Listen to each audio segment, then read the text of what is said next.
Welcome to snacks organics. வெறும் அரிசி மாவு, பச்சரிசி மாவில் ஒரு சூப்பர் குழக்கட்டை பண்ணலாம். துவரம் பருப்பாக வறுத்து எடுத்து வச்சுக்கோங்க.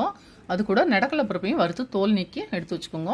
துவரம் பருப்பு வந்து இப்போ 8க்கு 1 பங்கு போட்டால் போதும். அரிசி மாவில் 8க்கு 1 பங்கு துவரம் பருப்பு, ஒரு 2 பிடிச்சபடி நெடக்கடலை பருப்பு இருந்தால் போதும். கொஞ்சம் தேங்காய் எடுத்து துருவி எடுத்து வச்சுருங்க.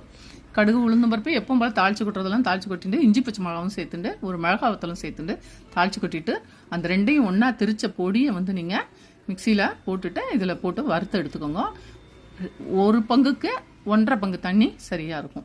அப்போ தான் குழக்கட்டை ரொம்ப சூப்பராக வரும். இந்த ஸ்டேஜில் நீங்கள் தேங்காய் பூவையும் இதோட ஆட் பண்ணிடலாம். ப்ளஸ் உப்பு எல்லாமே நீங்கள் சேர்த்துருங்க.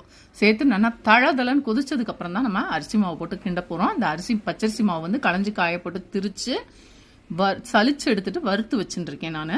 அதை தான் போட்டு நம்ம இப்போ கிண்டுறோம். தண்ணி தளதளன்னு கொதிச்சதுக்கப்புறம் தான் நீங்கள் மாவை கண்டிப்பாக போடணும். இல்லாட்டி மாவு வெந்த பதமே வராது.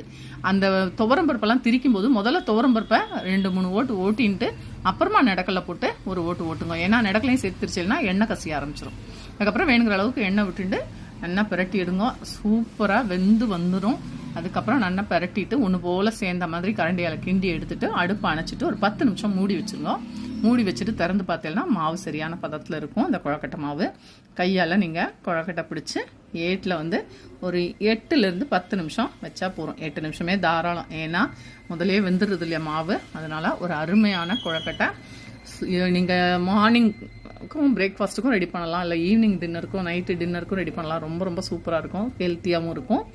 ப்ளஸ் வந்து ஹெல்த்துக்கு ரொம்ப நல்லாயிருக்கும். ஒன்றும் பண்ணாத உடம்புக்கு ராத்திரியில் சாப்பிட்டாலும் பெரியவாளும் சாப்பிட்லாம். ரொம்ப டேஸ்ட்டாகவும் இருக்கும். ஏன்னா தோரம் பருப்பு நெடக்கடலை பருப்புலாம் போடுறப்ப அந்த வாசனை ரொம்ப தூக்கலாகவே இருக்கும்.